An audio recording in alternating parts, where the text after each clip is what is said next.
Hello, mate. Wagwan. What day of the week is it? What you ask me them question for? I just wanted to know. It's Thursday. Oh. And you know what I go on Thursday? No, tell me, mate. It's the Jam Master Show. Alright. On Bless Radio. Nice one. Things sweet like Jamaican mango. Put a G and a O, that spells go. Love it, mate. Remember to turn on your radio and switch on your stereo. Alright, I'm doing that now. Oh, DJ Jammers, I play right now. Cheers. You've been tuned to the Jam Master Show. I'd like to say a big shout out goes out to all of the Bless Radio listeners, all the newcomers who've taken their time and the trouble out to spend the next 3 hours or so tuning into the Jam Master. The reason why it's called Jam Master is because we're jamming with the masters here today.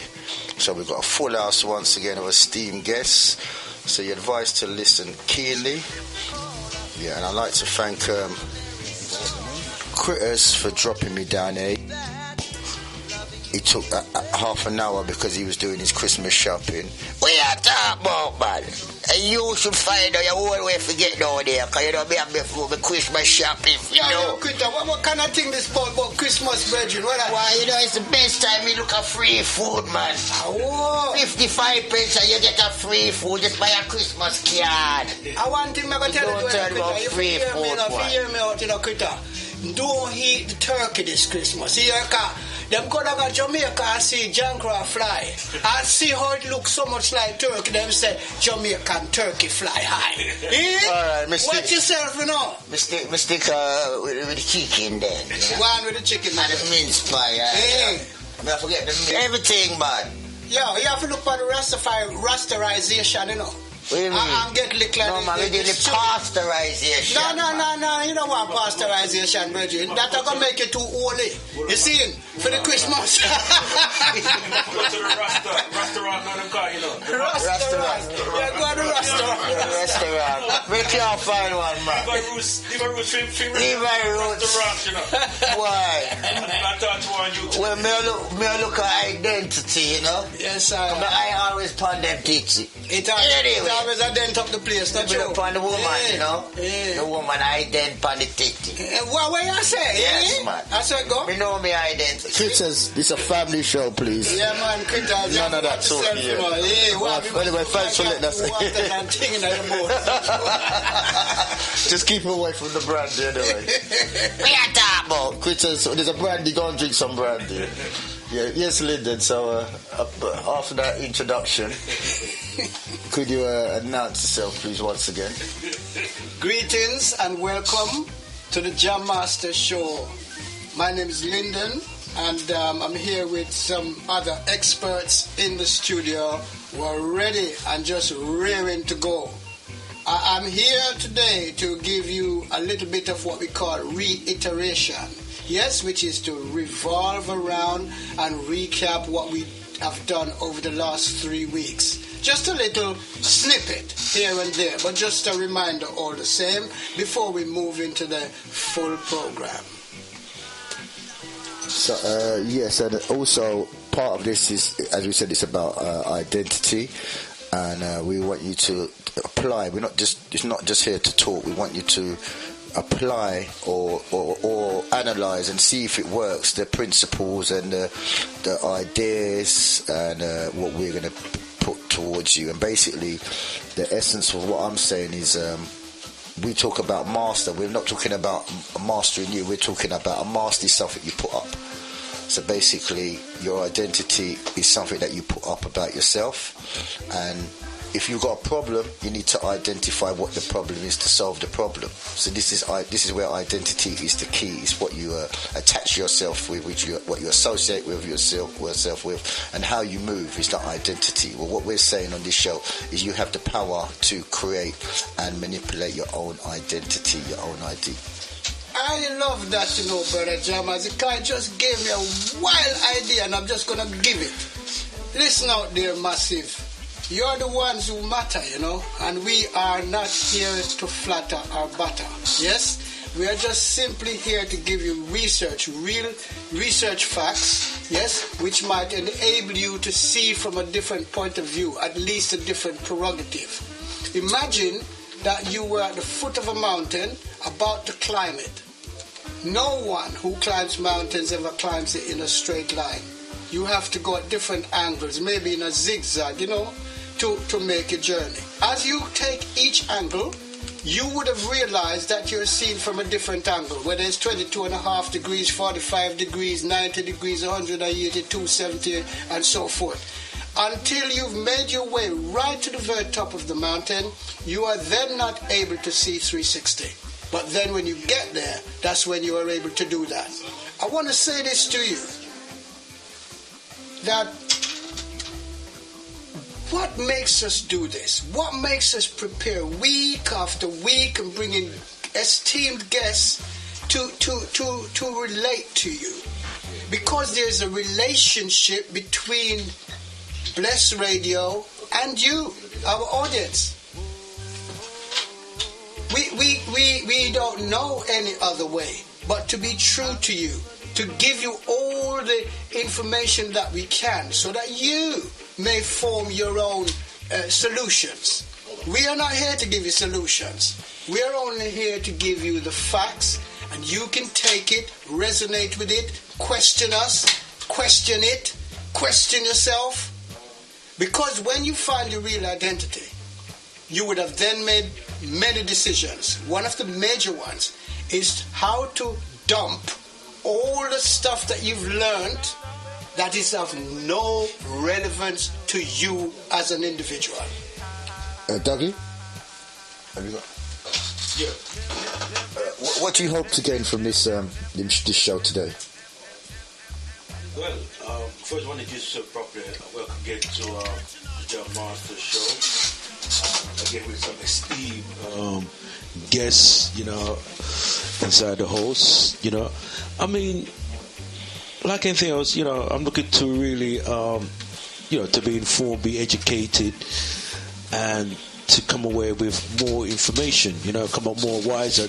I did come in about half an hour ago, So, and it's always feel in line when we have some individuals who's done a lot of work in that particular area, done a lot of research, and it's very refreshing, so I can't know more than that, than come up more wiser head. Respect, and Dougie's a powerhouse in the community, and he's also the co-host, and do remember now we've got an extended hour, so when I depart, Dougie's going to be carrying on the show with the extra hour. And next in the house we have Brother Shen. Shen, are you with us? Yes, I'm here. And what are you looking to impart or get from this show today? Well, first I'd like to say a shout out to all the listeners out there, and to also to affirm that we're all here to spread this knowledge, this information. Yes, in a sense of what I would like to get out of this is further clarity, further understanding, and also knowing what we're going to do with this once we get this clarity and understanding how we're going to take this forward, not just individually but collectively as well. Respect. And we also got Brother Theo in the house today as well. A lot of masters in there today. So Theo, welcome, thanks for coming down. I know you're a busy man. What do you expect to get from this show today? Right. Good evening to yourselves and all the listeners. Yes. Just an honor to be once again in the presence of these counselors of elevated thought, and always looking to push the boundaries. And what I always endeavor to do, and is to, just like Brother Shen was saying, it's about learning and then applying. The application of all of that is what is the most important thing here. So it's about us grasping these messages and then finding a functional outlet for those in a way we can apply them in some beneficial fashion. And that's always the aim to do, whether it's sharing information, whether it's actually receiving information from other people. And that's, it's going to be an all-round contribution, not just ourselves, but hopefully from the listeners out there, because we're all at a stage where we are looking to move further upwards and elevate ourselves to really to transform ourselves in every which respect. And that's what I always look for, and hopefully this will be another step in sharpening that process. Respect, Theo. And Critters, what would you like to get from this? Why, me want to get my girl back because the boy there, Lyndon, and the last year make me seem like an idiot. And she kicked me out, so me want to get some reasoning to get back in the yard. You want to find your identity, Critter. Maybe you have to find your identity. I'm going to tell you something, brother Critter.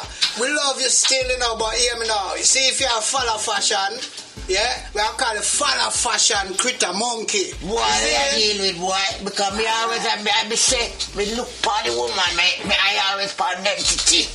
Maybe you're distracted, You're distracted, my brother. Listen to me. Distraction is the same as attraction. Yeah, what me I say. Boy. So be careful, because if you watch the woman and how she wave like she is a tree, the breeze and all this kind of thing, wave from side to side. You could hypnotize yourself. Be careful. Boy, I'm not sure about that, but me I listen for your reasoning anyway. Alright, thank you for that, Critters. Yeah, and then once again the brandy's in the back, so you can help say, yeah, man, I'm gonna get some brandy. Right, sorry about that, Lyndon. So back to you, Lyndon. Yeah, so can you recap and bring us back up to spec so we can start the board? Okay, Massive. Here we go. Reiteration time. Yeah. Well, it's very simple. We want to talk about identity.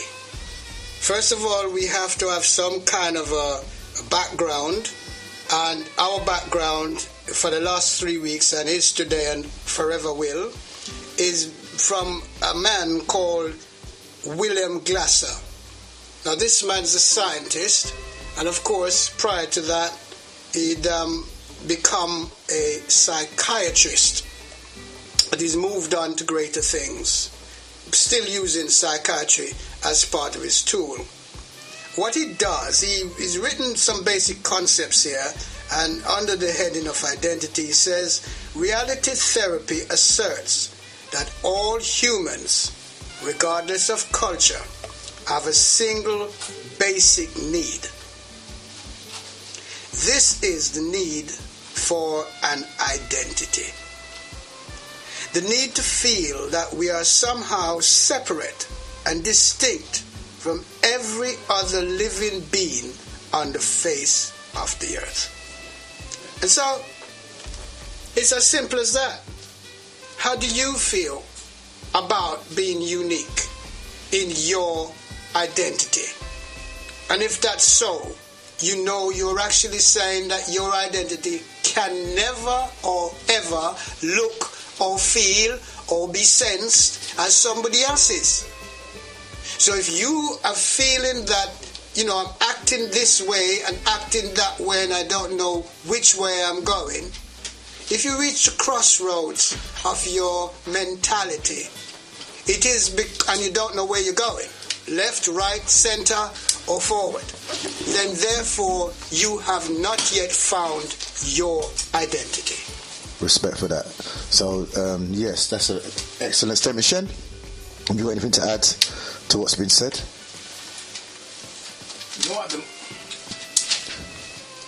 No, at the moment, that's a very good synopsis as an introduction to this point. Yes, there's nothing else I can add onto that really. I'll have a reflection. I'm more of a reflective person, so I need to chew it, digest it, and then I will project it. So, Lyndon, you were saying about the contribution of the parents now. You were talking about identity, failure and success identity, and you spoke about the children, the images in the school in relation to their teaching. I think an important topic, what we said last week, is that we have to... okay, it's good to think about starting your own schools, but the schooling has to come in the home.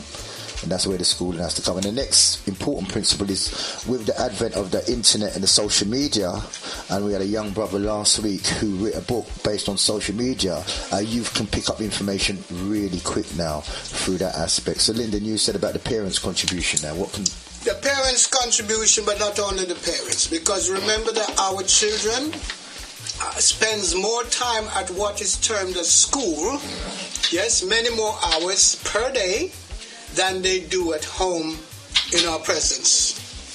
Of course, before them go to sleep, but they have to sleep at some time. The basic principle is about responsibility. So we're going to break it down into two sets of responsibilities. The responsibility of the parents or the household, the home. Responsibility of the school system.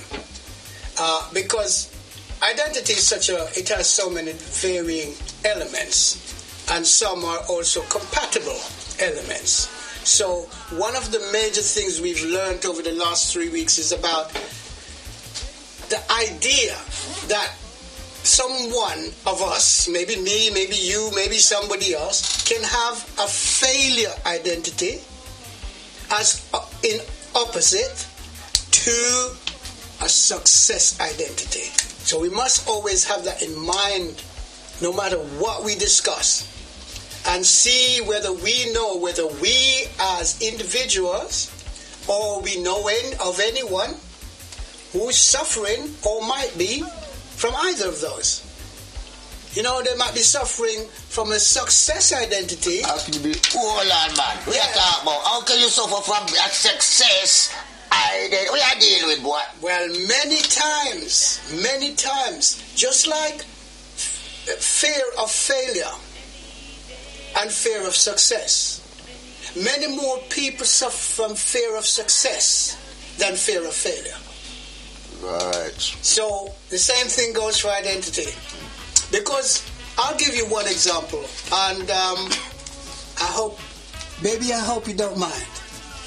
My Empress told me about her days at school, and when it came to the career time, you know, they have a time you say, right, what career do you want?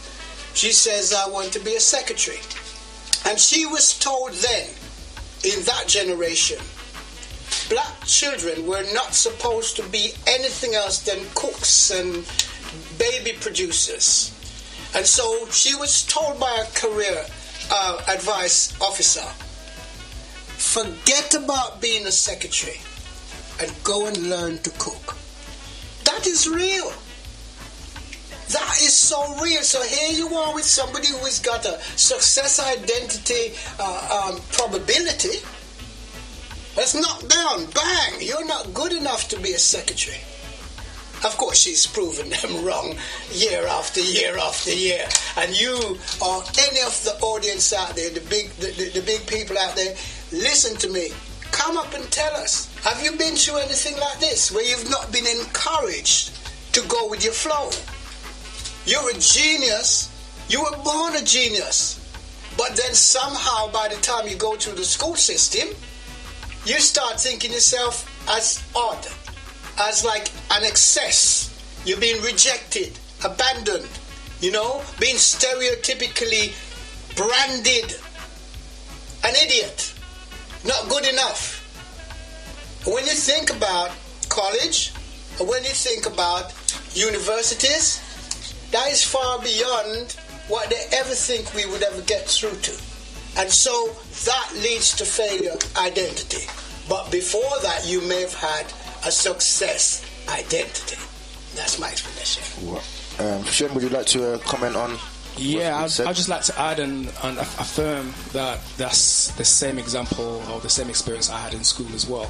Wow. Growing in school and in my early years, my school that I was sent to, it wasn't my choice obviously, was a predominantly Caucasian school. And I remember, again, when you have the careers time when you reach a certain age and when you have to choose the subject basically, where you'd go then to the next set. Because in those days we had sets as well, I'm saying. So when it came to me, they asked the same thing: was what do you want to do when you grow up? And I said I wanted to become. I think it was two things. I wanted to become a teacher and also a lawyer as well. And I was told no, because I used to play the violin and the piano at that time, and I used to be excellent in sports. And they said no, you should, you play good violin, you play good piano, and you swim really well. You should stick to that. And I proved them wrong, obviously. So, I went, further into college, university. So what was the ingredient that you had in you that made you able to prove the construct wrong? Well, I'll say on one level, I would say that I did have a support system, obviously, at home growing up. Both my parents were quite academic, I would say, but that didn't actually help in actually creating that inner self-esteem.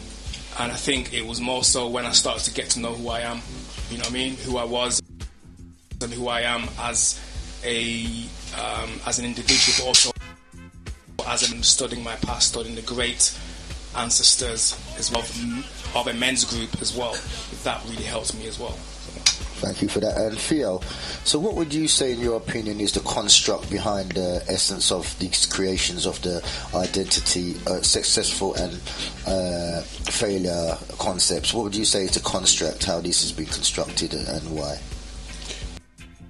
What you say in relation to how these concepts, how they've been created, play a role in more instilling these whole ideas. More of the creation of it. The creation of these identities that Lyndon said, the failure identity and the success identity. Well, Lyndon may correct me if I'm wrong, but as far as I understand it, I'm looking at it from a rather abstracty kind of angle here. Mm-hmm. But if we go right back to the essence of what was said right from the start of this show, and obviously the prior ones as well, is that the success identity is already embedded right from the word go. Right. And then, so how the construct, as you put it, plays a part is then reaching within that each individual, each child, however we want to refer to them, and then implant a misdirection of identity into them. You see, that's how the process works. You and I were at Speaker's Corner not too long ago, and we was speaking there, and they brought up the whole idea of, someone brought up the whole idea of police brutality, and I said, well, it doesn't exist without outside of the context of what is a collective enterprise of abuse on different levels. So that may be at a physical level. This is another level, which is psychological. You see, and mental. You see, so in terms of what fundamentally Lyndon outlined as being identity is an attempt really to take you further and further away from yourself. Right. You see, and that's more or less the role that construct plays. So those support systems that Shen referred to are vitally important, and also, a full and comprehensive understanding of how the system, as we like to say it, operates, its modalities, its methods, its strategies. And that's the kind of thing that we should look into and then prepare the ground for those others coming. Excellent. Well, I would ask Dougie, but Doug, I see Dougie's busy making notes at the moment. So have you got anything to add to this? Well, I want to come from a different twist. Right, it all links in, and it kind of ties into what we were talking about last week. The whole thing about identity in terms of pushing the identity culture in the home. One of the things Lyndon made it quite clear that it's very important that you get the home structure right.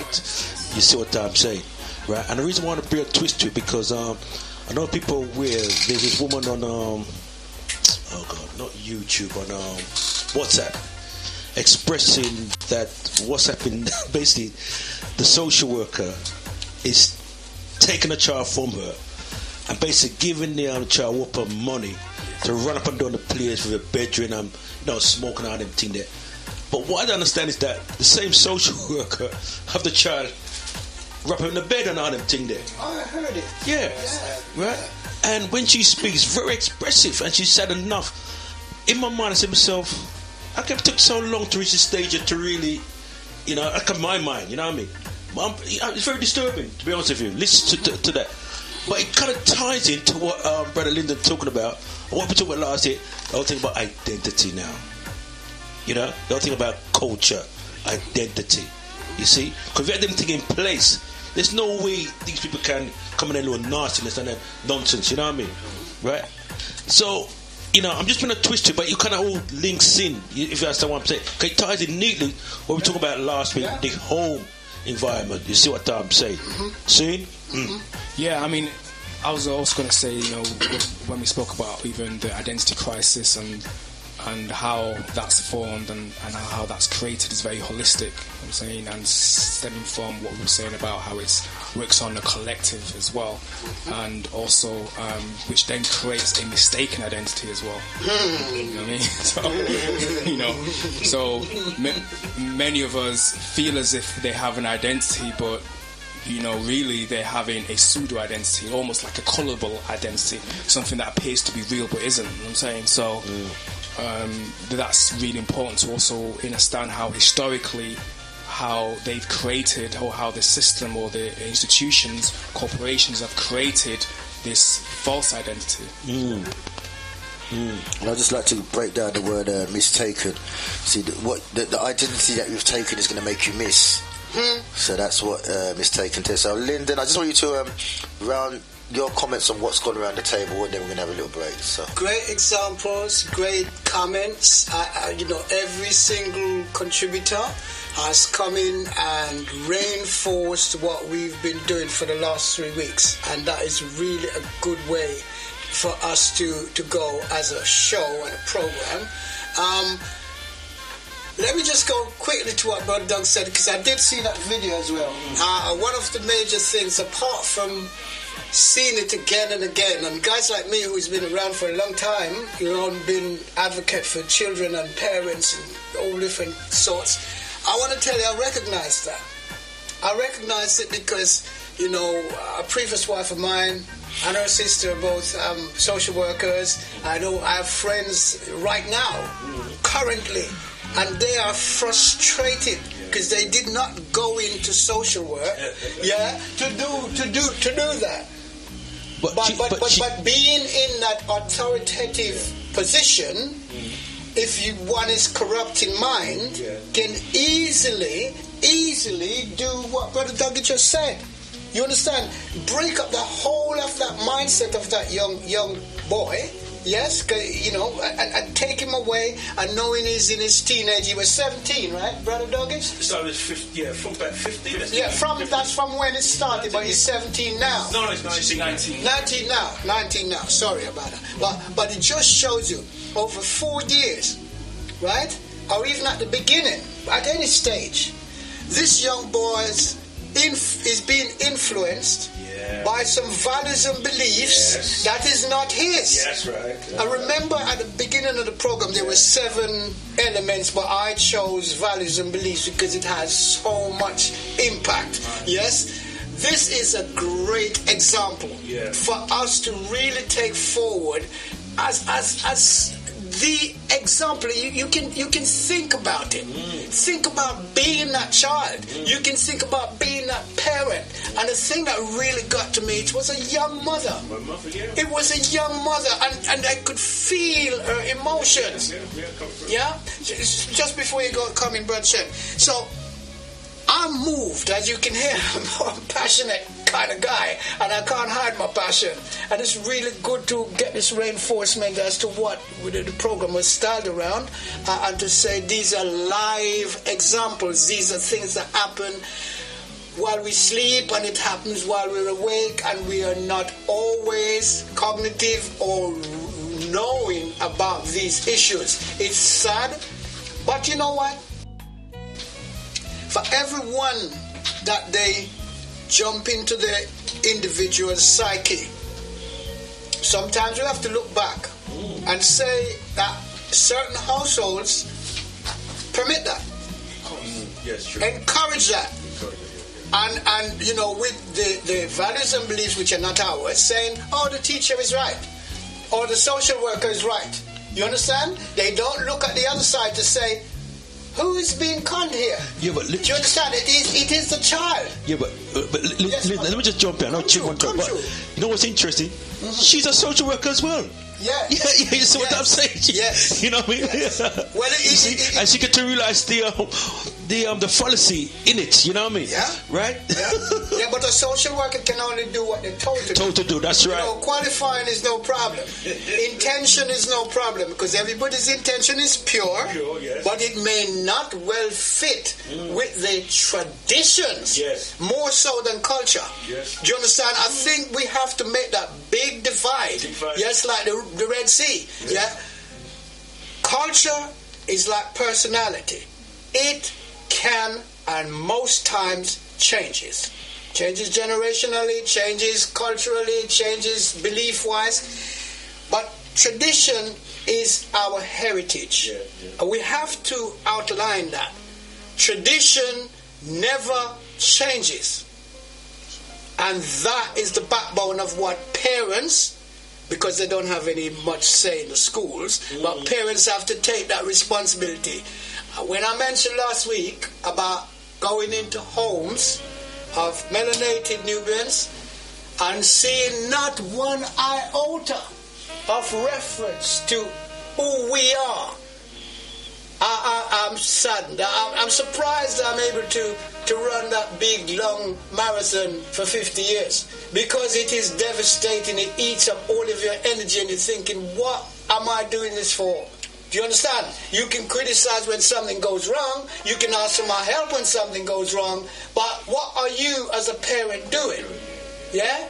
So, I will leave it at that. I yield to you. Yeah. We'll leave it at that before we break. And what are you as a parent doing in relation to the identity? As Theo said, and Leo and Linda was quite rightly saying, we were originally born with a success identity, and then Shen and Dougie was bringing to the table, but then we take on a mistaken identity and a belief system. So in that instance, we're going to give the numbers for you to call. I suggest that if you've got this belief system, it's time to tell your belief system to go away. You're in tune to DJ Jammers on Bless Radio, UK's #1 station for great music. Don't touch that dial.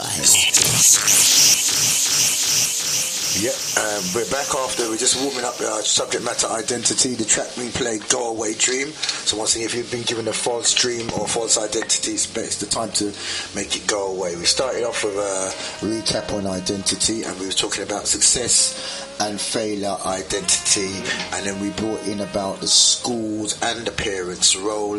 Brother Dougie brought out about the incident on Facebook in relation to a young brother and what implications of the social worker and implications of his well-being and his identity, and we're going to continue on that vein, and then after that we're going to give you the number to call. Lyndon, you want to come in? Right, thank you for the golden opportunity. Well, I said diamond opportunity. Yeah, because right now this is getting to a level where I'm really and truly so fired up, and I look around the room and I'm thinking, wow, there's fire in the studio. Yeah, but don't send for the fire brigade, okay? This is meaning that everybody's pumped up. So what I want to do just here is to read you Glass's idea of responsibility, and then we can add, yeah? Responsibility, quote, responsibility is defined as the ability to fulfill one's needs and to do so in a way that does not deprive others of the ability to fulfill their needs. I will pause there. Excellent. And some big points have been raised, especially about the WhatsApp incident. I don't know if you've seen it. If you'd like to comment as well. And Shen, our brother Shen, you got basically the Dougie, can you recap what you saw? Shen, okay, Shen. I also saw the that video on the WhatsApp forum. So people who don't know about it, could you just give a brief summary and then go into what you're going to say? Yeah, I mean, from my understanding, from my understanding, it was about a woman whose son was involved in, I think the son was in the youth justice system or something like that. Yes, or something minor, and they roped him into that and subject to the youth offending and then social services from a very young age. And then, from my understanding or understanding, it was basically the woman involved in this scenario was a gang worker. So that's my understanding of that. And he was not the only. Apparently, he was not the only youth that was basically seduced and ended up in the same bed and sleeping over and being given, gifts and things like that. Apparently there were other male youths and maybe female youths, I don't know. But one thing I can say is that when you contract yourself into these corporations, unfortunately this is what happens. We expect them to behave or to adhere to their said policies and rules, which most of the times they don't even adhere to their own rules. Let me just jump in there, but even though she was a gang worker, right? Signs as a gang worker, right? Is she allowed to bring the youth them? Oh no, of course. So therefore, that's the positive thing about it. She's not the only one. There's a breach of trust, basically. And so by right, she's violating. She's violating, and she should be held accountable for that. Yeah, and the authorities should be made aware of that as well. But you see, my argument is this now, right? Is that I'm not trying to throw a stone, but how come it took her so long after so many years to reach a point? Because she's desperate. If you saw the clip, she was just letting off. You know what I mean? We may not know the whole story, and obviously she may have also got involved in preventing a lot of those things from happening as well. I mean, unfortunately, when you're dealing with the social services and children's services and the youth justice services, they do have a lot of power. Really, and the power that they have is what we give them from the beginning, al inizio. Yes, from the beginning. I'm saying. Right. But the interesting about this though, the woman. As far as but she said she's a social. Yeah. But she said that she weren't. So only now she understand why it was kind of hostile when these people come to her home. Yes. Right. And it's only now she understands it now, and so it's because again we spoke about this when we were talking about the straw man. You know what I'm saying? And it goes back to it goes back to the contract that is made from the beginning with the birth certificate. You know what I'm saying? Right. And the registration of the birth certificate. Where you don't register the parent is the informer. You inform on your children to the registrar. Or, you know what I mean? And they will basically register the child. And so registration means the swapping of power. So basically what you're saying is basically we sign our birthright to the authorities. To authorities, which they then gain control. They have control over the children. And it starts from that part. And then there's other contracts made along the line as well. As we go down the Yellow Brick Road, there are many different contracts that we also sign ourselves or sin ourselves away. Yeah. And you see, it's interesting now, because I know it linked to the Strawman, but I couldn't put the piece. Now you start speaking about it now, we can put it together now. Yeah? Because also at the same time, the children are the commodities. These children that they bring or they tie into their system. Yes, it's all about funding, bums and seats. It's all about how many people that they can basically rope in order for them to continue receiving funding. Right. But you put things together, man. And I'd just like to say that in relation to property, if you look at people talk about the word nice. But what about the word good? I'm bad. Because what's the plural of the word good? You add the S to the word good, and you see that good relates to goods. Good. And that's the Hebrew word as well, means goods and property. So when they're saying you're a good boy, that means you're property. And when you get a good mark, you're marked down as a good. Chen, you said something kind of jerked me a little bit here. We said the male prisons, and what comes to my mind straight away now, right? If the father, because obviously he must have watched, makes assumption he's watched the clip, right? If he's around, right? That they will prompt him to take action, because obviously you don't know the history. Because if he knows that she did kind of bonfire upon the man them still, you know, or the baby find them at Cosway and because we're not on them sort of there, you know what I mean? Because she's hurt, you know, you got to understand that, right? That's right. But what come on mind now, right? Because, you know, if him watch that now, him say, wow, you know, forget the differences to, like you said, to get involved, you know what I mean? Because she's hurt, man.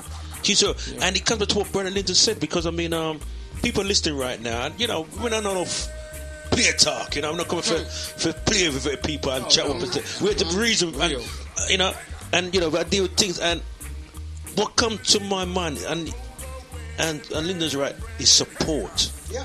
She needs support. Yeah. You know, Plenty of it. the better man, people she can trust and support and love and care, and you know, and that's what we lack right now because the woman is hurt, and it's not only she. Many people in the situation but are hurt and seeing that. You see what I'm saying? So yeah, and we said the father, you know, all that again now. That's another kinds of woman for open up. You see what I'm saying? Yeah. What open up some things? You know what I mean? I mean, these terrorist acts. These are terrorist acts. Yes. Really and truly. Yes. You know what I'm saying? You know, when mental terrorism, spiritual terrorism, physical terrorism, when they assault on the children, that's a terrorist act. And those acts are not just to terrorize the immediate person or individual or family that's been hurt. It's to terrorize the overlookers. So it goes back to Willie Lynch syndrome. It goes back to all that. D. Lee and all of them. That's right. You know what I'm saying? It also goes back to identity because terrorism comes from territory. That's right. So you want somebody else's territory, so you have to terrify them. That's right. And terror, earth. The terrain, to get the terrain, which is earth. And then basically now if you go to literacy, the word lit in Latin means, again, land. That's right. So basically it's a quarrel over land, possession and identity.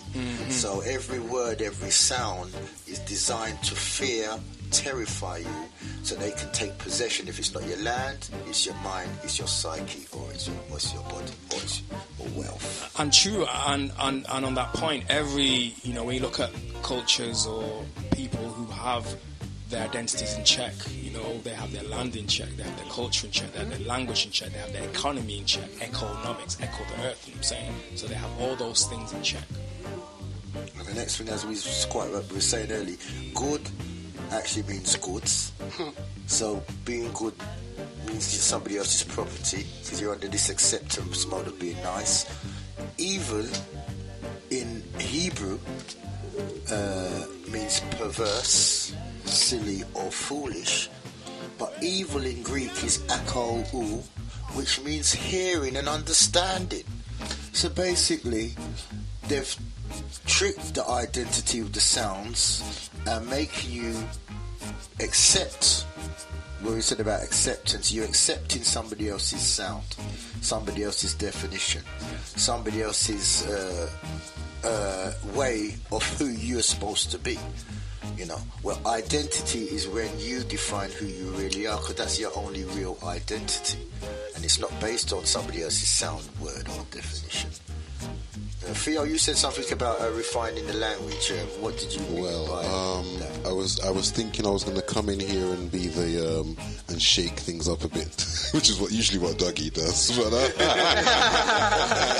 But I was looking at this from a particular. So I was just reflecting on the case involving the lady there, and there was a lot of comments about, you see, the need for us as men to be more proactive in our dealings and in order to kind of like head off situations of this kind. And I thought to myself, yeah, I mean, it all sounds very well and good, except it's not always that cut and dried. What I mean from saying that is I was looking at this situation, and at first I thought, okay, so don't know what the circumstances are there, so we can't judge ultimately in that respect. However, I'm treading on old ground, but obviously all of this bestowing of gifts and everything, these are kind of like come across as compensatory measures, and it comes back to the whole idea of what being a responsible parent is all about. So obviously there's something missing, and the idea of raising the child successfully is ensuring that they have things, and in some cases they may have even been given as a sign of guilt, because obviously they might not always be around. So these kind of things will occupy him. These kind of things will compensate for other things that are not there, you see. And when it comes to the point where you said she needs support, and we all kind of chorused it and said, yeah, but then let's look at that in a finer kind of detail and think, well, all right then, if you are going to be a self-actualizing human being, then you have to undergo self-analysis. And then part of that is going to involve maybe somebody who's outside giving you an honest assessment of how you are functioning with respect to where your responsibilities lie. Now, this relates to all the things that Jammers and Linda was saying about the sound now. And you know, when you say, when you're in trouble. Well, I know when I'm in trouble with my dad. You say your name in a certain way, and it's like from the time you hear that voice at the bottom of the stairs, you're like, time to put down about 2, 3, 4 pair of trousers, right? Because you know the licks is coming, right? You know what I mean? But it means that, as men, we were given the tonality to assert authority through sound.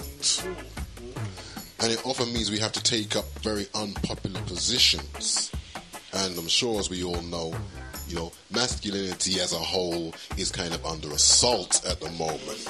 So masculinity is going to have to reassert itself. Sorry, Theo, I'd like to stop you. So you're saying the identity of masculinity is under assault? I said masculinity is under assault at the moment. You see? So you have to take up firm positions again in order to kind of like address some of the problems that exist in our communities, even if it's going to make us unpopular. We have to kind of look at those angles and not kind of take the softly approach, because that's where it's actually going to end up at a certain point, taking a stand. You see what I mean? And I'd just like to bounce off what you just said, because that's where the problem is. There's a conflict here, because basically in our ancient tradition we had the man and the woman working in harmony, the Ra and the Re. So the man had the power of the tone, and then the woman had the reasoning behind the tone. But in this society now, the male tone dominates the woman's tone. If you notice in this society, because it's all about the semen, what the man sees, he brings back, and he becomes the authority from what he's seen amongst us. So it's a male-dominated system in here. So in this system, the woman is at conflict with the man, and the man is at conflict with the woman. So in relation to what Theo is saying, is basically our women now have been trained against this conflict against the male scenario. So the issue is now, when we as men step up and do what we're supposed to be doing in ancient Kemet, because we're operating under this system, we're going to be attacked, because people who are not relating to, when we put authority out, we want the woman to be standing up with us. I want to just ride on to what's been said here, and most of what Theo is saying, because what Theo is saying, we're talking about masculine and feminine now, where the man's masculine is being threatened. He's not able to operate as a man, right? Now, and obviously, he needs to get the respect from the woman, and he has to know himself, the role as a man, and that's to be the provider, the protector, etc. But he's not fulfilling his responsibility. That's why he gets he loses respect from the woman. Because what's happening now, right? The woman's become more masculine. I mean, for example, she'll be more in a working environment, right? And it's mostly men there, so she's got that kind of masculine energy. It's about survival, right? But the thing is that she's still got a masculine hat on when she comes home, right? And she demonstrates that with her partner, yeah? No man like to be treated like a little boy in his own yard. What if he's tennis in his wrong, right? And probably he's wrong, right? You see, because he's masculine, essentially being threatened. You see what I'm saying? As simple as that. right? All she has to do now is slip into a feminine side of stuff. She'll have the man literally around the finger. You see what I'm saying? Step into that feminine energy. So I think where it comes down to, right now what you're saying though, Theo, right? It's the masculine and the feminine energy. What's really, and there's no wisdom to understand. There's no awareness in it, because that's what it comes down to. You want to come Theo? Theo, bounce in with me. Bounce in, Theo. Yeah, I'm listening to what you're saying, and I was trying to kind of reconcile with some of it. So the whole thing is that what you were saying there about the woman more or less becoming more masculine, that in a way, I'm kind of like looking at more in terms of power, and how power is kind of like how people interpret the idea of what that is. So what's happening now? You say it's power is about survival. Power or survival? Because Power, because power is a psychological question before it's any other type of question. All right, I probably look a slight difference to it. It resides in the psychological sphere before it goes anywhere else, you see. And what Jammers was talking about is the way how the whole idea of what feminine and masculine power is has become skewed in this Western paradigm. That's the problem that comes on when you talk about the woman coming home, and it relates directly to Lyndon's definition that he read out: the ability to fulfill one's needs without depriving others of the ability to fulfill their needs. That is the domestic situation as it relates to power. I look at that different. Okay, well, tell me how you see it. No, it's about awareness.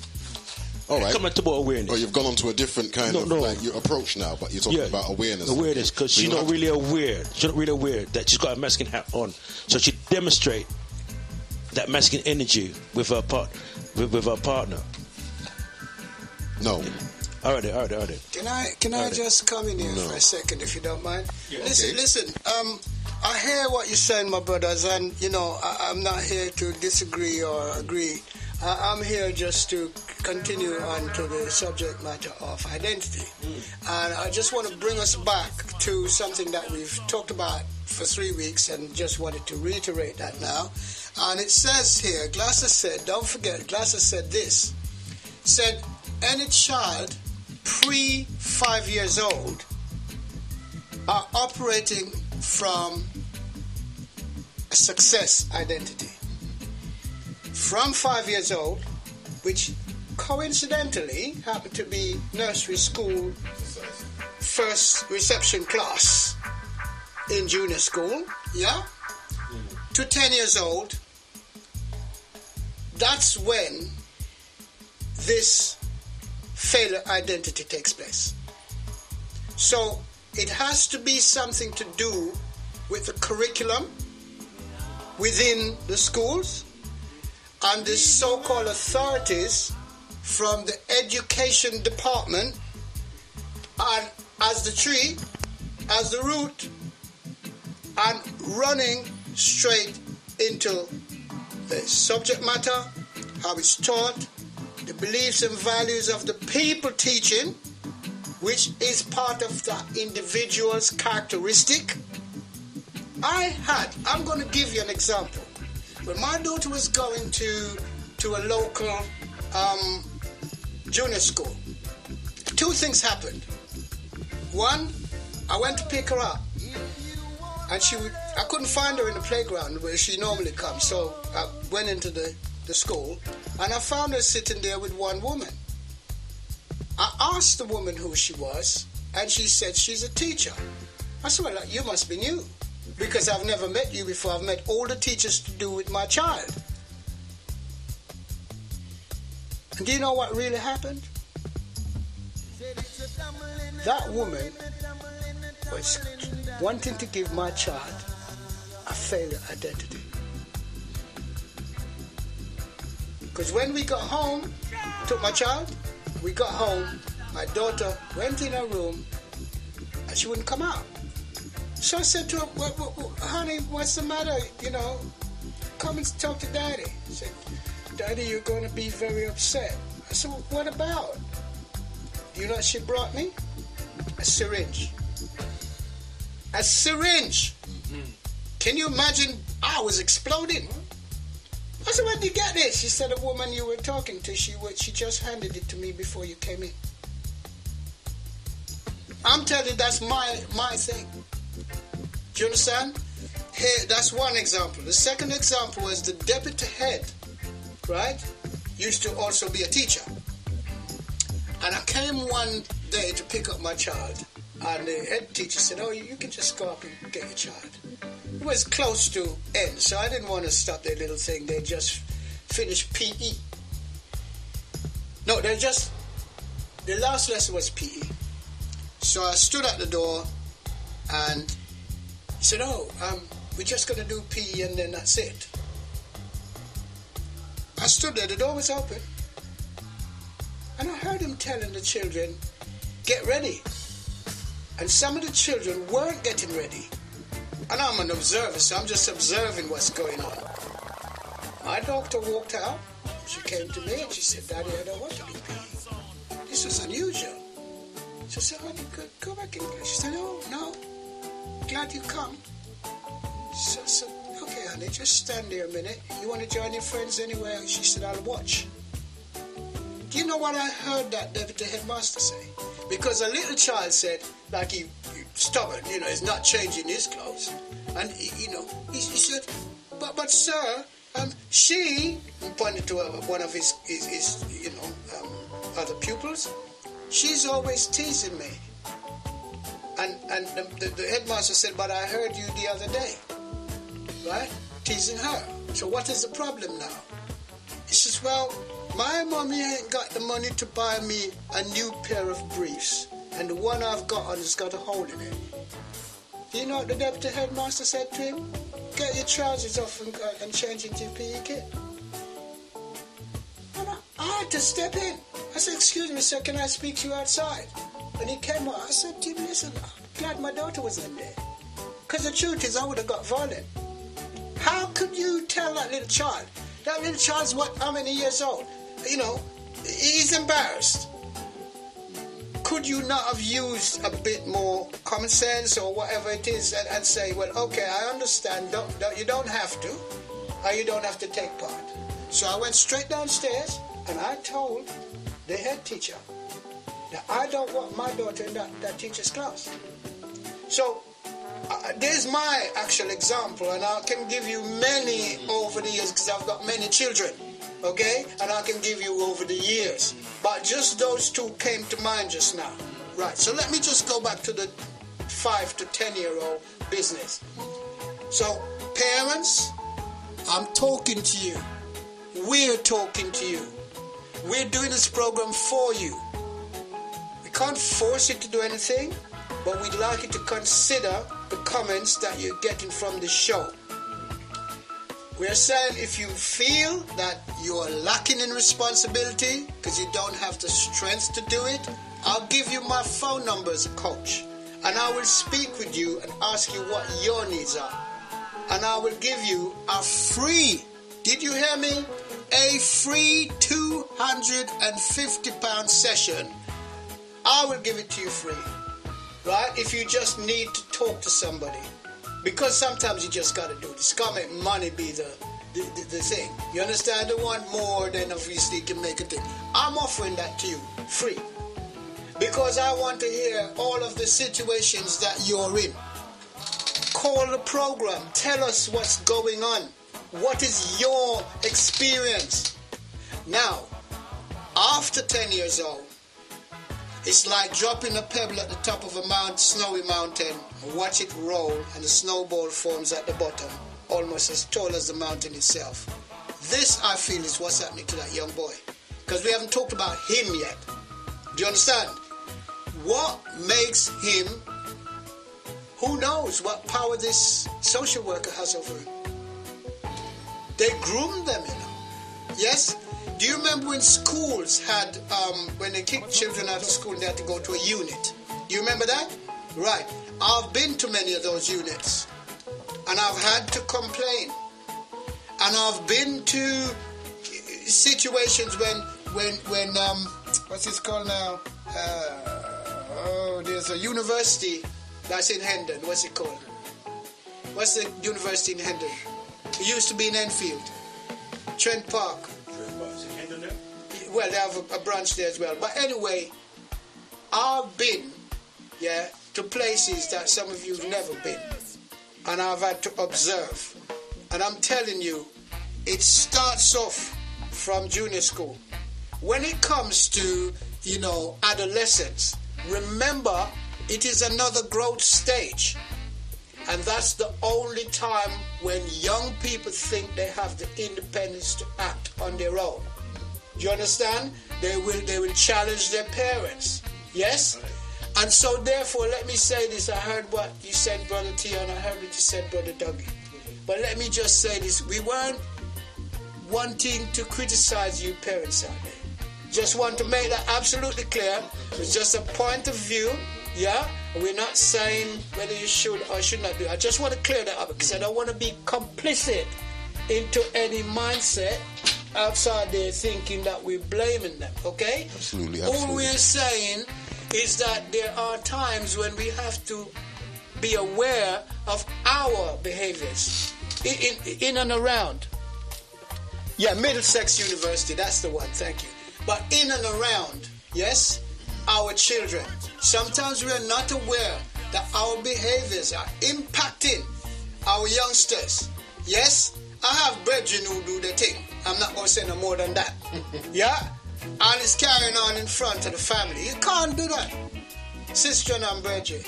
Yeah? Because your child. Give you one more example. It won't be long. I was doing an activity, after-school activity, at a local junior school. And one of the youngsters, it was cricket, I was coaching cricket. And one of the youngsters, I kind of leave them to their own thing. I just tell them what to do and they get on with it because I like them to have, empower themselves. It was going quite well. But then he didn't want to let go of the bat. And the other one came and said, well, Lyndon said they still wouldn't let go of the bat. So I called him aside and I spoke with him and I said, what is the problem?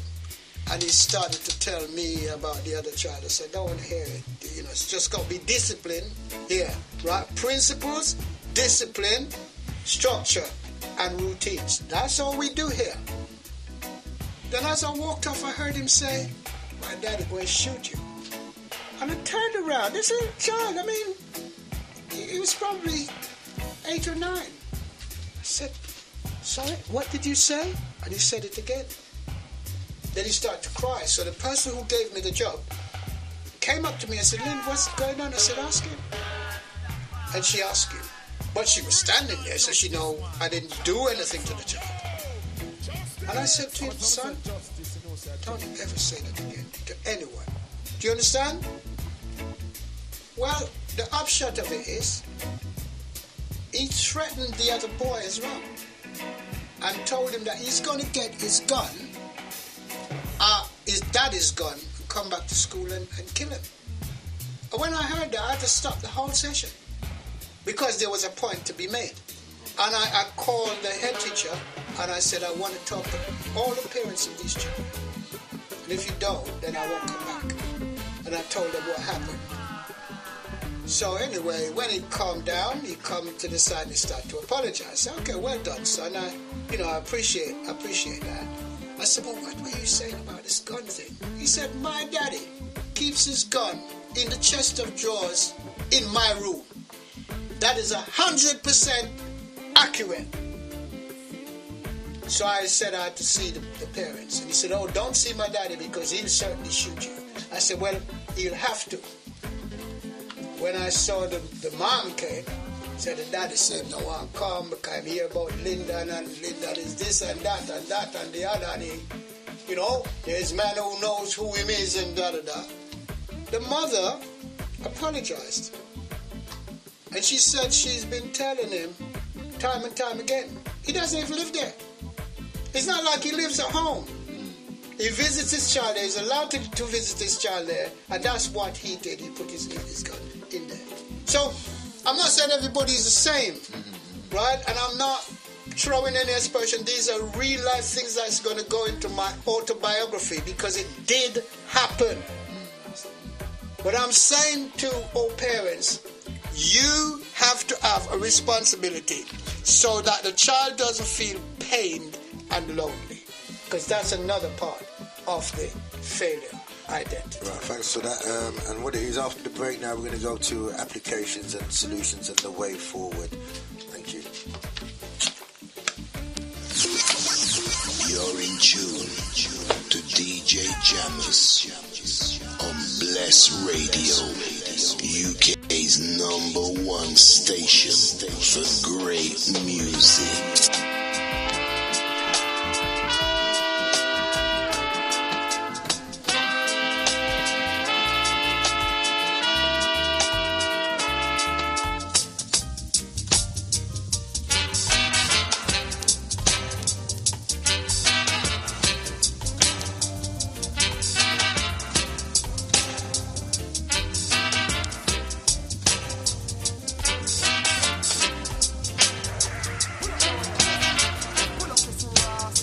It takes one out of one's proper person. And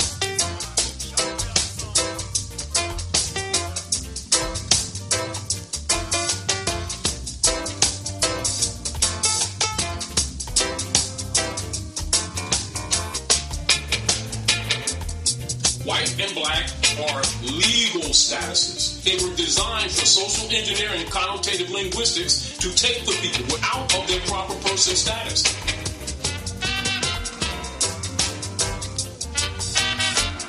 White and black are legal statuses. They were designed for social engineering, connotative linguistics to take the people out of their proper person status.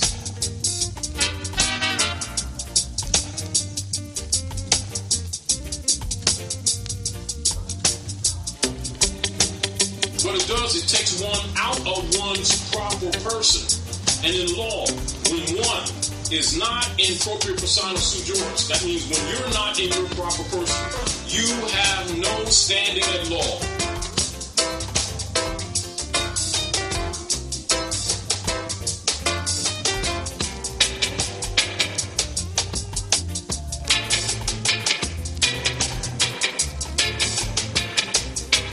White and black are legal statuses.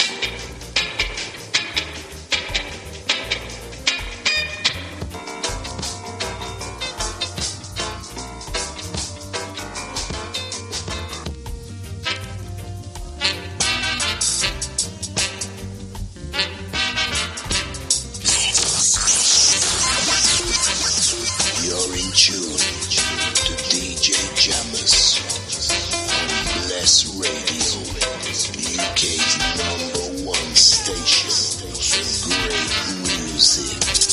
Don't touch that dial.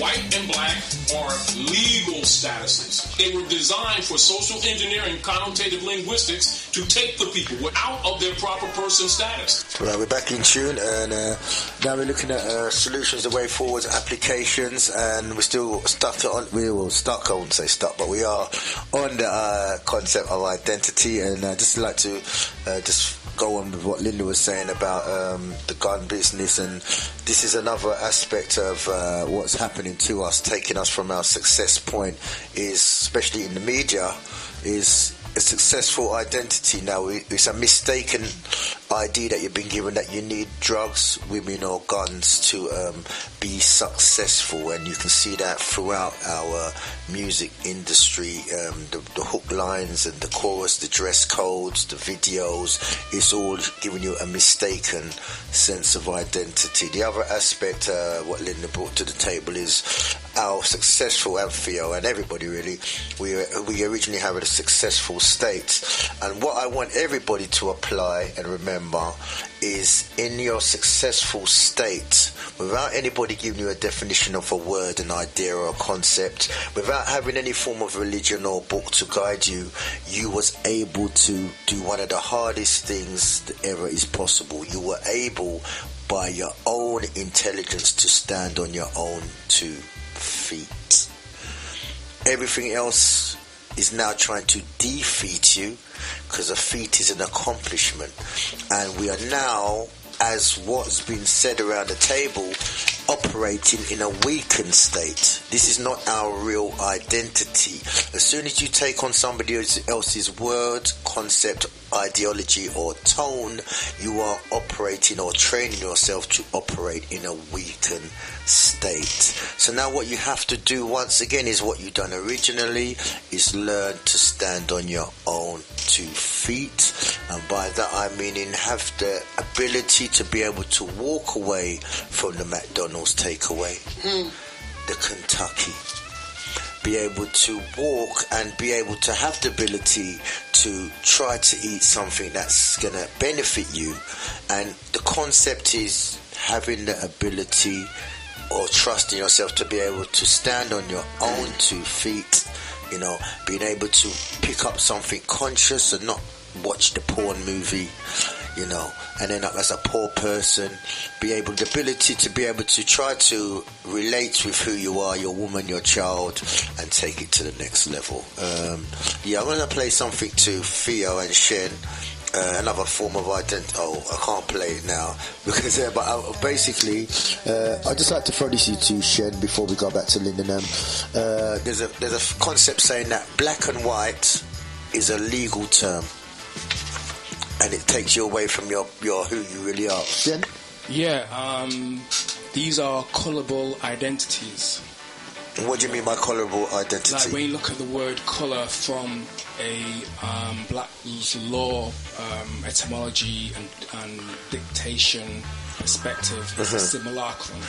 It's an illusion. A what? Say that simulacrum, something that appears to be real but isn't. Right. So basically these terms like black and white are fictitious terms. They don't really define who you are as an identity. I'd just like to state clear, this is in relation to law and legalese. Yes. Because you can use black and white as a reference in different in different areas. They mean different things, but when it comes to law and legalese, black and white are Shen. Black and white are fictitious or fraudulent conveyance of language, basically. And even etymologically, when you look at the word black, bleak, black, or blackened, which means to pale and bleached, it doesn't really reflect who you are as a melanated. Was that a joke? Black reflection, reflect, white, black. That's etymology. That's etymology, brother. So from and obviously think about equivocal language, which the English language is, or the Anglican linga age, which is the penis age. Linga is penis.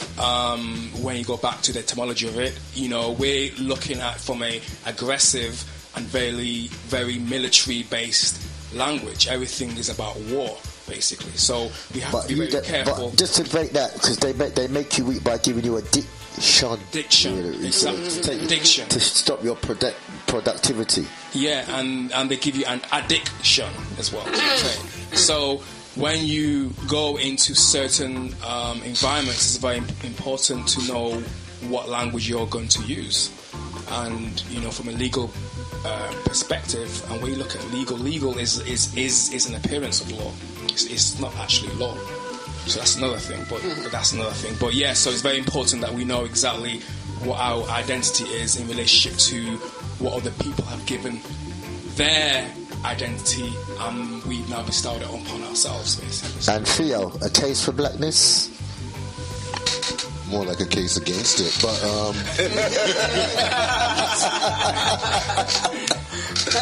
but following on, so when you're talking about legalities now, I mean, aside from what Shen just introduced to everyone out there and even in here, so well, whiteness is political.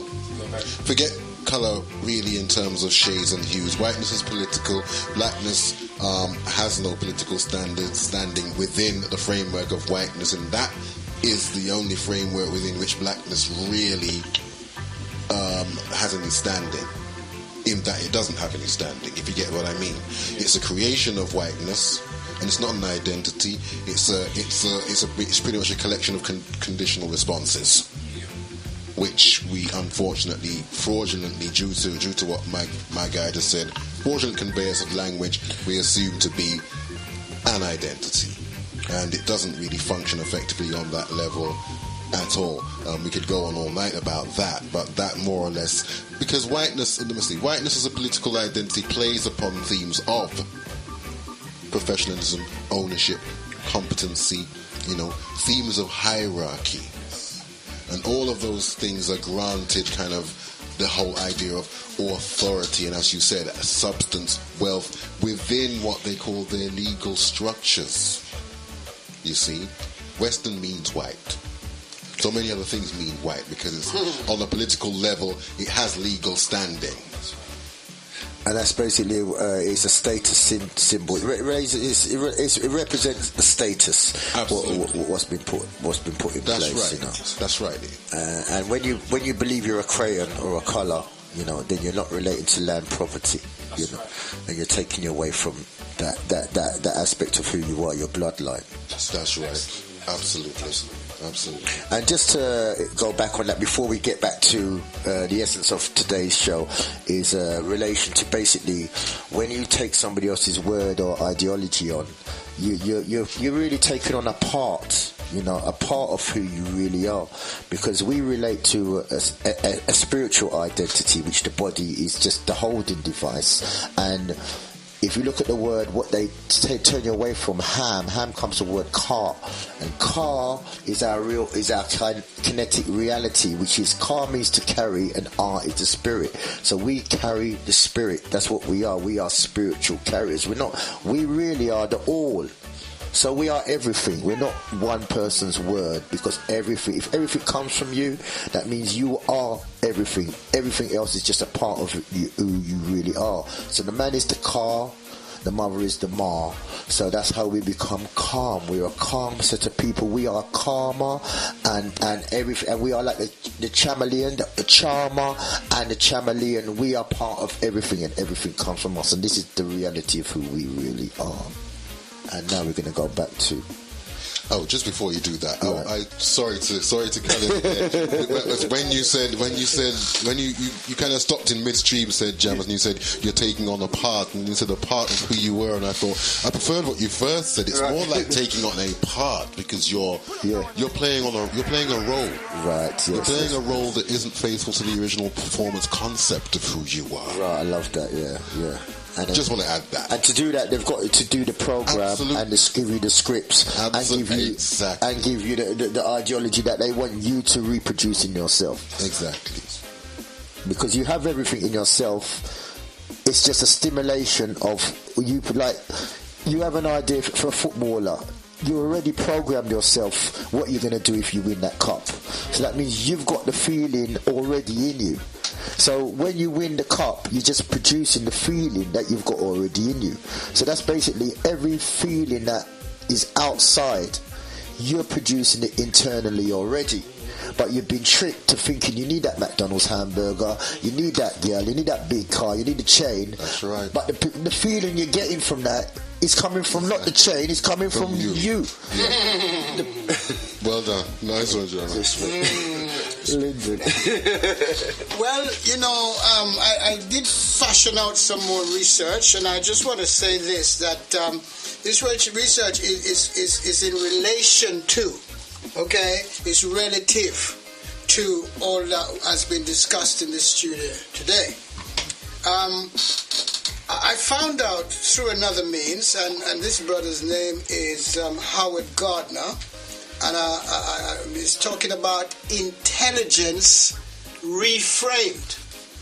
Now, if you or I talk about intelligence, what are we speaking about? How does it affect our identity?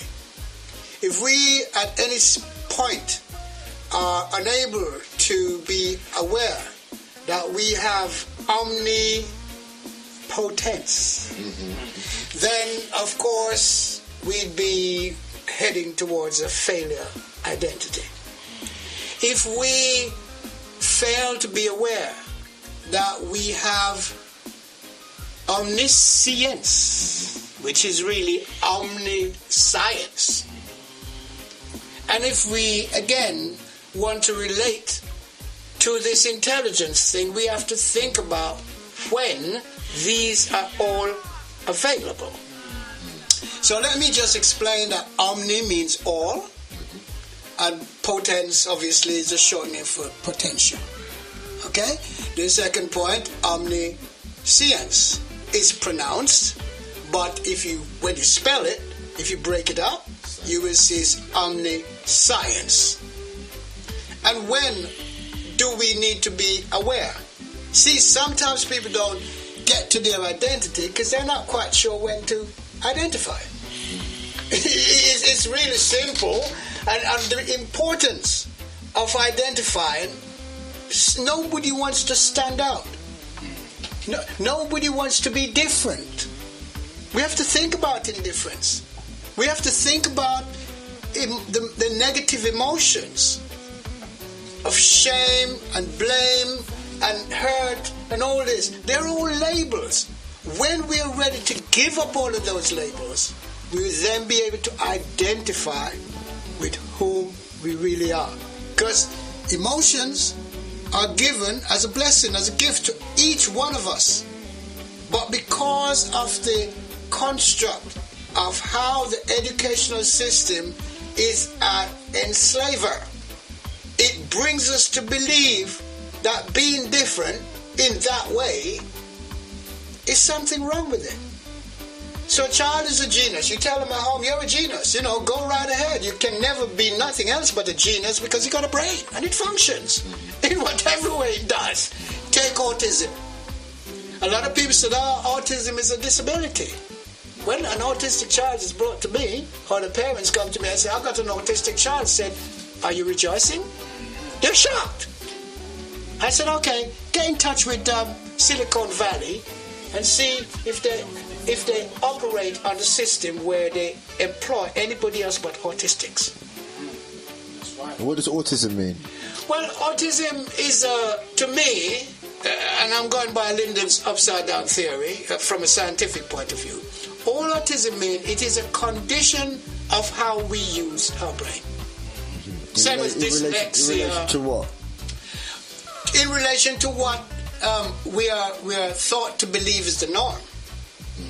You see what I'm saying? There is no such thing as normal. And once we get to that point, we'll start to accept people for whom they are. Individual, unique needs. Each one of us has a need. What an autistic individual needs is to be given the opportunity to work at fine details. And that's a big plus. And I'd just like to endorse that. And one of the biggest things that creates the identity is the word beauty. Because beauty is giving you a definition of what you're supposed to be. But if you look at the word beauty, it's made of the sound be ought.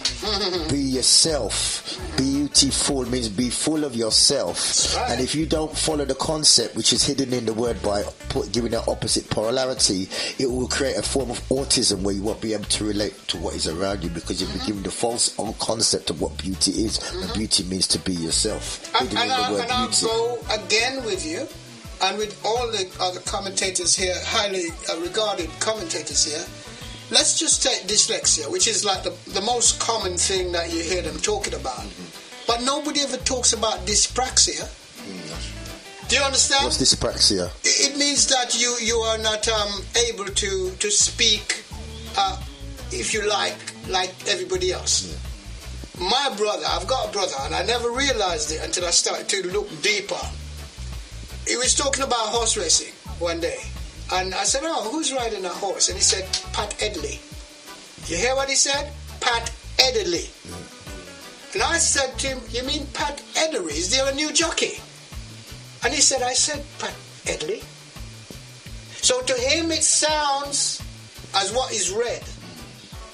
But am I patient enough and wise enough to say, okay, there's no similar jockey with any similar name, so he must be talking about Pat Edley. So I could have misconstrued what he said. In fact, I did challenge him to begin with. And I always was challenging him. One day I said, what are you doing? Do you understand? I was leading him unknowingly, unwittingly, towards a failure identity.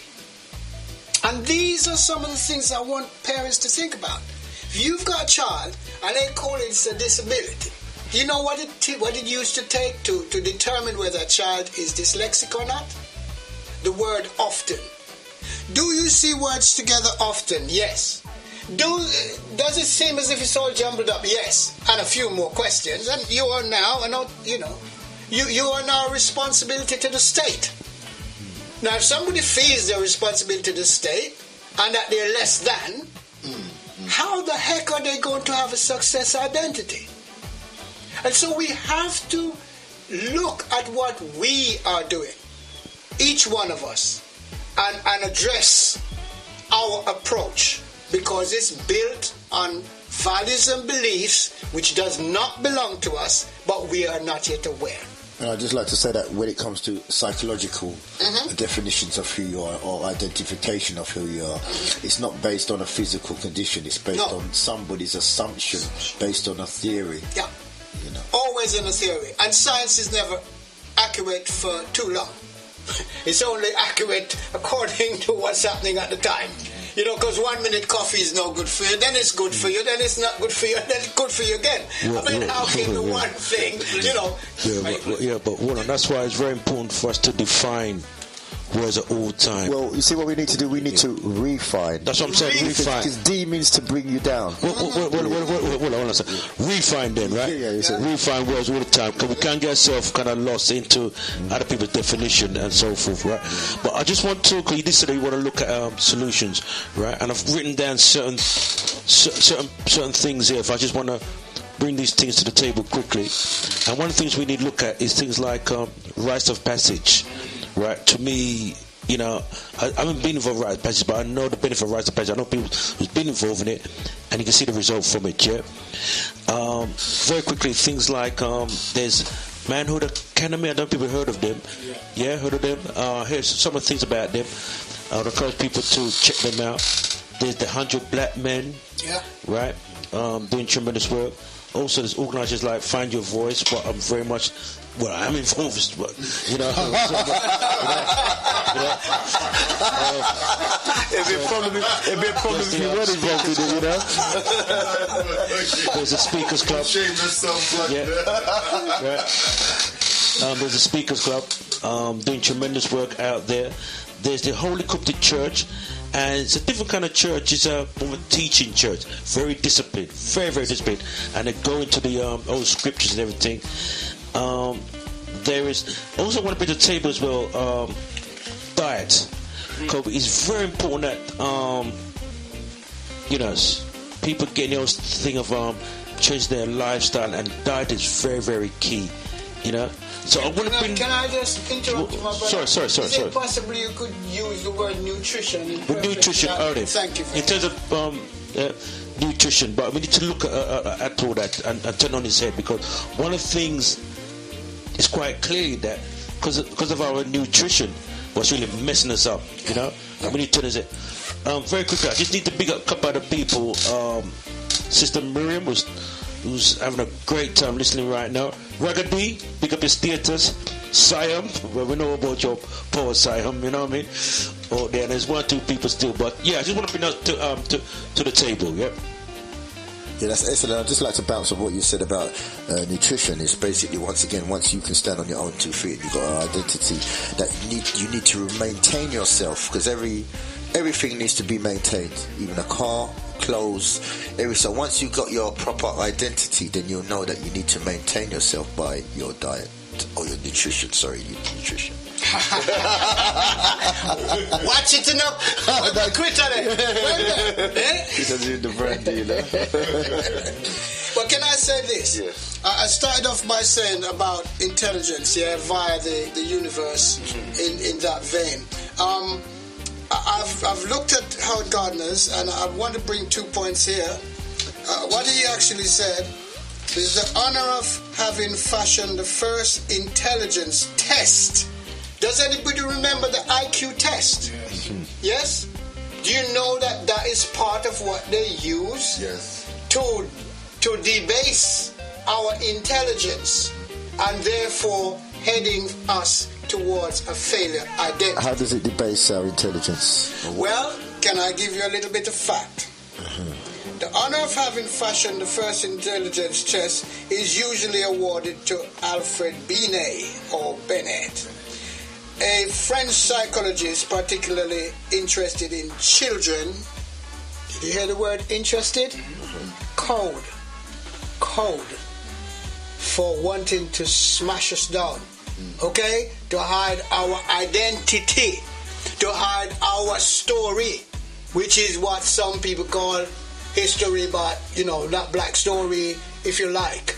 It is about people like him and this et al. Okay? Et al. Which is everybody else who connive. They actually connive to bring it in and talk about particularly interested.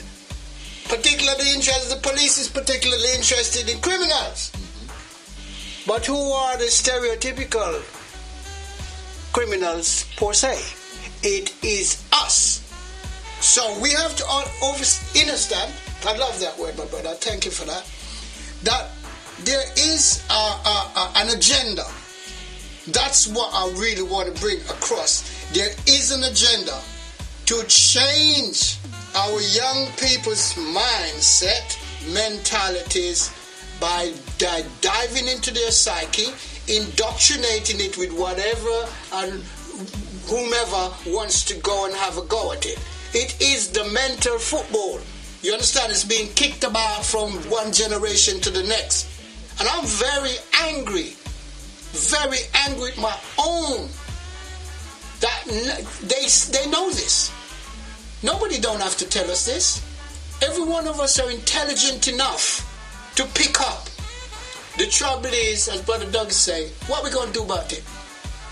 Do you understand? He's mentioned a few helpful, successful things happening. But let's just go back to the IQ test, because this is crucial. We have any young children or any family members, don't let them take one. I will tell you that I, at 9 years old, had an IQ of 186, and they marked me back to 181 because no other black child they could think of in Jamaica had ever reached 186. That was only reserved for the odd Caucasian person who could do it. And I've lived it. I also was a member of Mensa, if anybody knows. Right? The so-called scholarship, which is called 11 plus, I took that at 9. I passed it at 9, I had to wait until I was 12. And there's another trick, because I could have gone to grammar school at 11, but because of the time of year, not the calendar year, but the time of year I was born, I had to wait 1 extra year before I go in. That's part of this failure identity.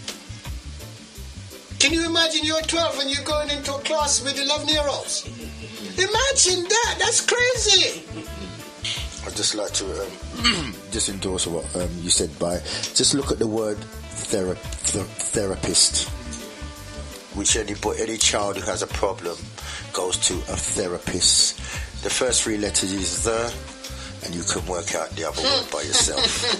Right, I just want to pass it around because we've run out of time. We're going to be, the phone lines are going to be open, and Dougie's going to be continuing the Jam Masters show, jamming with the Master. So Shem and then to Theo. Shem, what have you got to say first? Yes, in closing, discussed, which is never closed anyway. It's in continuation. I would say that going back to the main point, it starts at home. We need to bring it back to the home. We need to home into ourselves. And I'm particularly interested in the life cycle. When we spoke about the initiation systems, rites of passage, understanding that there many different stages in this rites of passage. You know, it comes from inception, birth, childhood, and then we have the adolescence period, adulthood, junior adulthood, senior adulthood, junior eldership, senior eldership, ancestral preparation, death, and going back to conception. These are the 10 key stages, and the 10 is the 1 going to the 0. So it's always one indivisible duality going back to the source. Heavy. And Theo? Yes, yeah.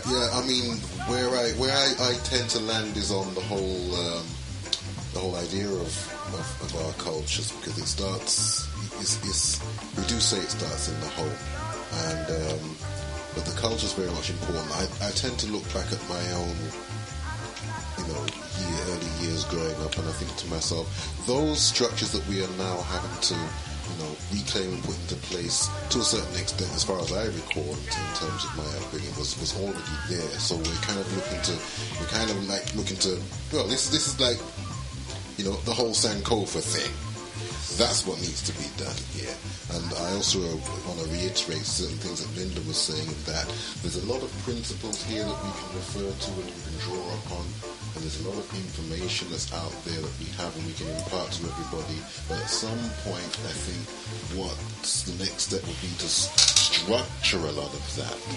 You see, we may very well have our rites of passage program, but we have to ensure that when they're not in the presence of us, and if it's going to remain that way for some time, which it shouldn't, we should always be aiming to take back that process. And I loved what you said, Lyndon, about the differentiation between education and learning. I couldn't agree with you more. I've been saying this for years and years and years about that. I loved hearing that, because so I'm sure you can see how I was reacting when I heard you say that. Loved it. And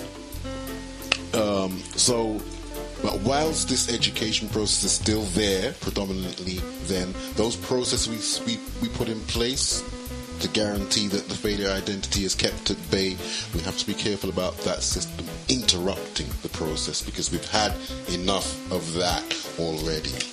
You see, so there should be structure, like you said, and there should be routine, and it should be something that's unbreakable, no matter who's coming and from what angles they are coming from, until such point as we resurrect the process and they are no longer playing a part in the socialization or in the learning processes that we put up. That's paramount for me. And Dougie? Well, I did run through the solution earlier on. Yes, yeah. So, you're going to be continuing as well, aren't you? Yes. So, can you do about the phone line for people on the phone in? Okay, the live link number, if people want to phone in, is 07944431366. I repeat, slowly, 07944431366. And also, I'd just like to thank everybody as well for your support, amazing support, and also those supporting me who's been going on Sky. I think it's going to be shown this Saturday on Sky Channel 586, Moments with Maxine, and I think that's coming on at 6:30. Also, I'd like to big up Abu Atata and Lyndon, who was at C, and that was another fabulous interview. We're also going to be doing workshops next year. Also, big up Art and Buzzy B, everyone at Uptown Cuisine who's been supporting, also Bridget, Mantis, Avi, all of the team. Like to big you up. I'd just like to add to the discussion today was identity. We looked at your children. You've got to create your own environment, a learning experience in your own home, and you have to take control of your character. You're the star of your own movie. So now is the time for you not to work by what somebody else has tell you to work by, but now is the time to apply yourself. Remember when you was young, you was able to stand on your own 2 feet.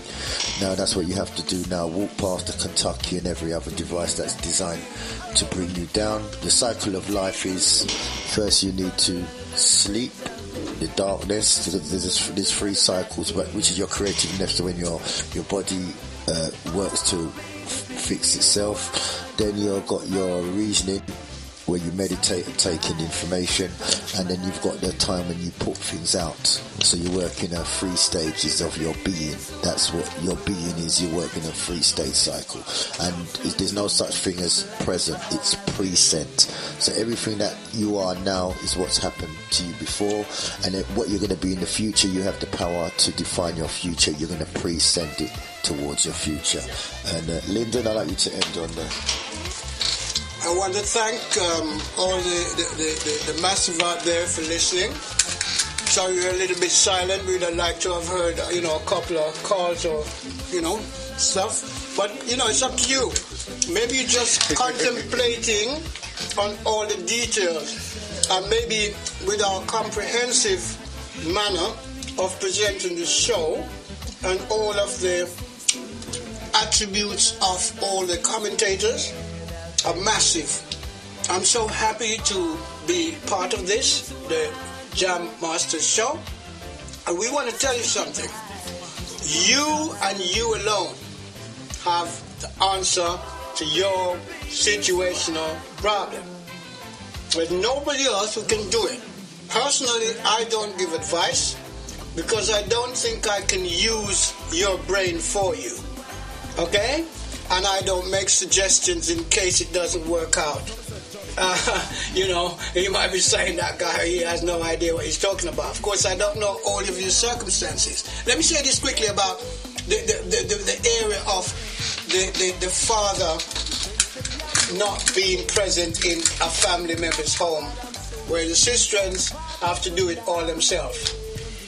I personally don't believe that most of you have what is termed as a male, sort of stereotypical male input.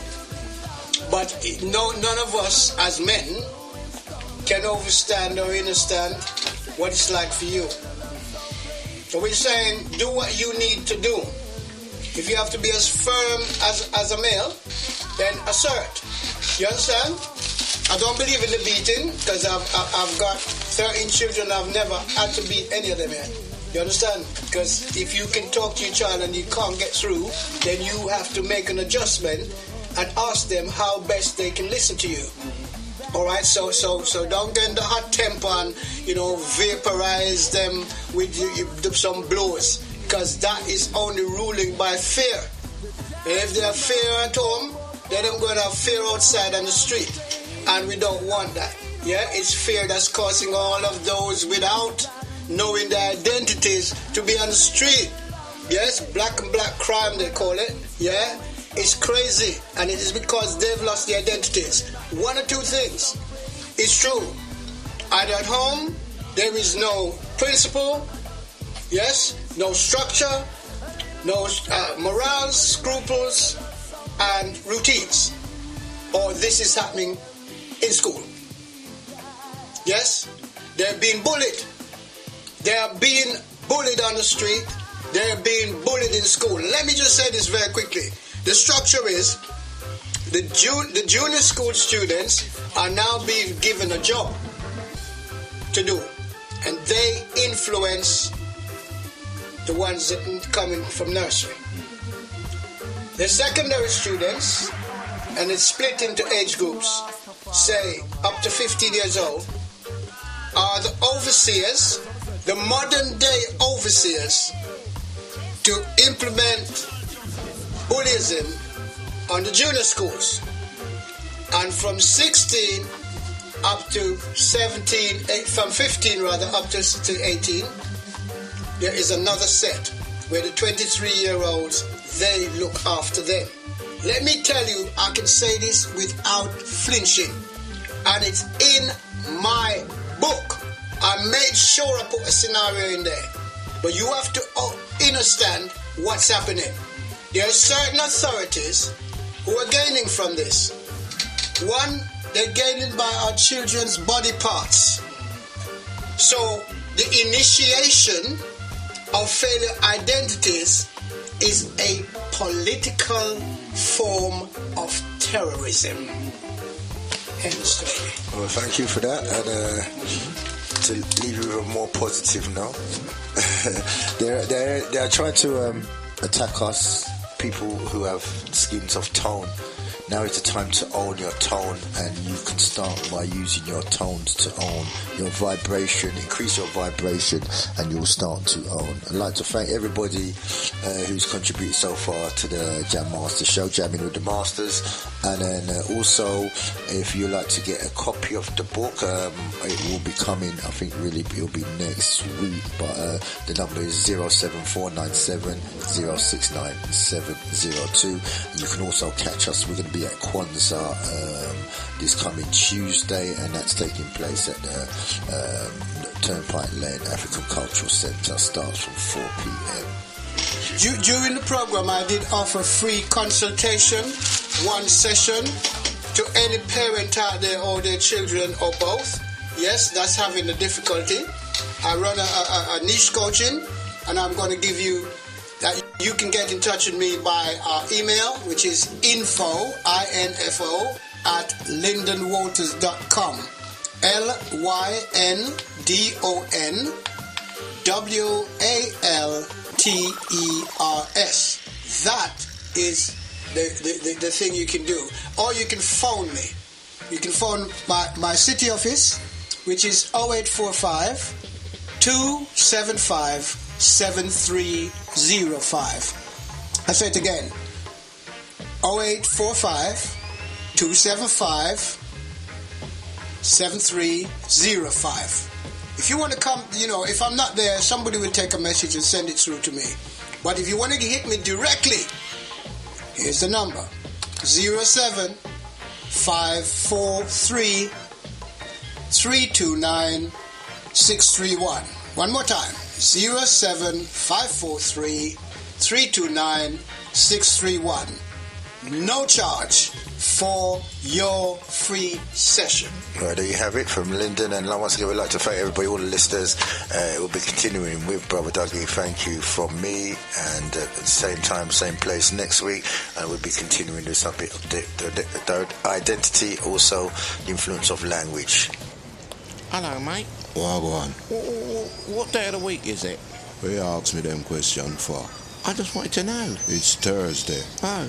And you know what I go on Thursday? No, tell me, mate. It's a Jam Master Show. Alright. On Bless Radio. Nice one. Things sweet like Jamaican mango.